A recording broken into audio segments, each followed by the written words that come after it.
पुराणों में कुछ कथाएं ऐसी होती हैं जिनके विषय में अधिक लोगों को जानकारी नहीं होती। साथ ही कुछ कथाओं में अत्यधिक विरोधाभास होता है। आज जो कथा हम आपको बताने वाले हैं वो भी कुछ ऐसी ही है। ये कथा है उस घटना की जब दो महाशक्तियां श्री गणेश और बजरंग बली आपस में टकराए थे। तब इसका परिणाम क्या हुआ होगा ये आज हम जानेंगे। उससे पूर्व यदि आप इस चैनल पर नए हैं तो चैनल को सब्सक्राइब कीजिए और बेल आइकन को भी अवश्य प्रेस कीजिए ताकि हमारे नए वीडियो सबसे पहले आपके पास पहुंचे। तो चलिए शुरू करते हैं। इससे पहले मैं कथा आरंभ करूं, ये बताना आवश्यक है कि इस कथा के कुछ संस्करणों में विरोधाभास देखने को मिलता है। इसका कारण इस कथा के पात्र गजासुर के कारण है। पुराणों में कई गजासुर का वर्णन किया गया है। उनमें से पहला तो वो है जिसके चर्म को महादेव ने धारण किया। एक वो जिसके विषय में हम इस कथा में बात करने वाले हैं। एक गजासुर वो है जिसका मस्तक श्री गणेश के धड़ पर लगा है और एक गजासुर वो भी है जिसे श्री गणेश ने मूषक के रूप में अपना वाहन बनाया। पौराणिक कथाओं के अनुसार गजासुर नामक एक असुर था जो महिषासुर का पुत्र था। जब माता दुर्गा ने महिषासुर का वध किया तब वो अपनी माता के गर्भ में था। जब उसका जन्म हुआ तो उसने अपनी माता से अपने पिता की मृत्यु का कारण पूछा। तब उसकी माता ने बताया कि किस प्रकार माता पार्वती ने देवी दुर्गा के रूप में प्रकट होकर उसके पिता का वध किया था। ये सुनकर गजासुर अत्यंत क्रोधित हुआ और उसने प्रतिज्ञा की कि जिस प्रकार से माता ने उसे अनाथ किया है वो भी उनके पुत्र गणेश का वध कर उन्हें दुख देगा। किंतु श्री गणेश का वध किस प्रकार किया जा सकता था, ये सोचकर उसने परम पिता ब्रह्मा की कई युगों तक तपस्या की।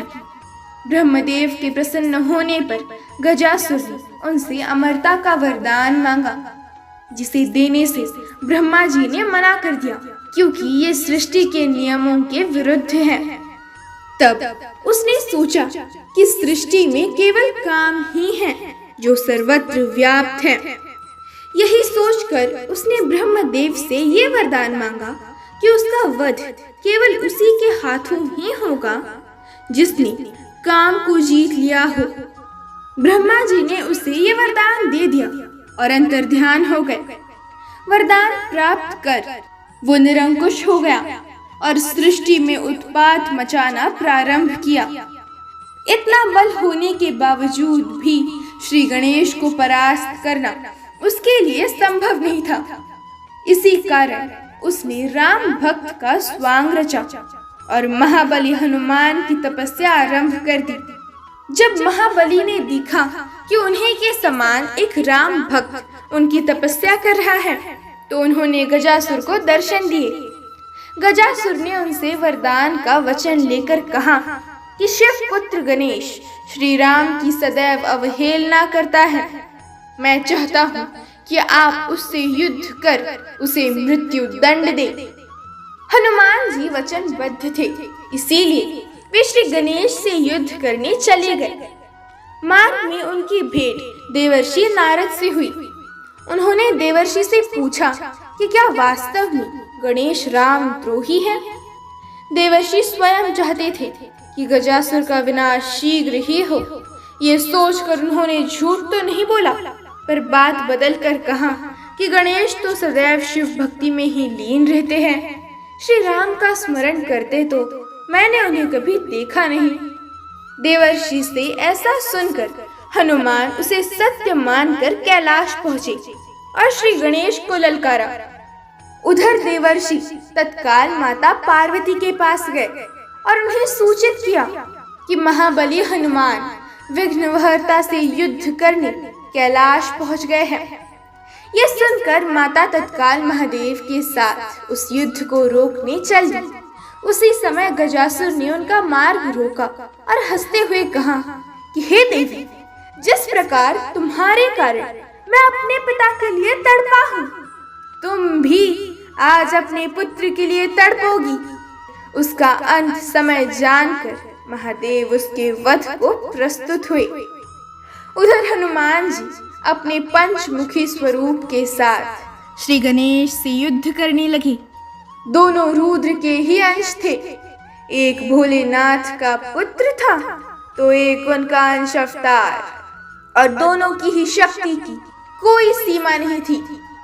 दोनों अनेक प्रकार के दिव्यास्त्रों से एक दूसरे पर प्रहार करने लगे, किंतु उसका कोई परिणाम नहीं निकला।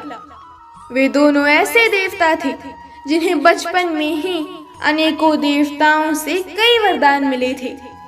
दोनों के मध्य युद्ध बहुत देर तक चलता रहा, किंतु कोई पीछे हटने को तैयार नहीं था। युद्ध को अधिक खींचता देखकर श्री गणेश ने अपना अमोघ अंकुश हनुमान जी पर चलाया। पवन पुत्र ने अपनी अमोघ गदा को उसके प्रतिकार में चलाया। जब दोनों दिव्यास्त्र टकराए तो पूरी सृष्टि हिल गई। उसी समय श्री गणेश ने अपनी सूंड से बजरंग बली को और बजरंग बली ने अपनी पूंछ से विघ्नहर्ता को इस प्रकार जकड़ लिया कि दोनों युद्ध लड़ने में असमर्थ हो गए। उधर गजासुर काल के वश में आकर महादेव से टकराया।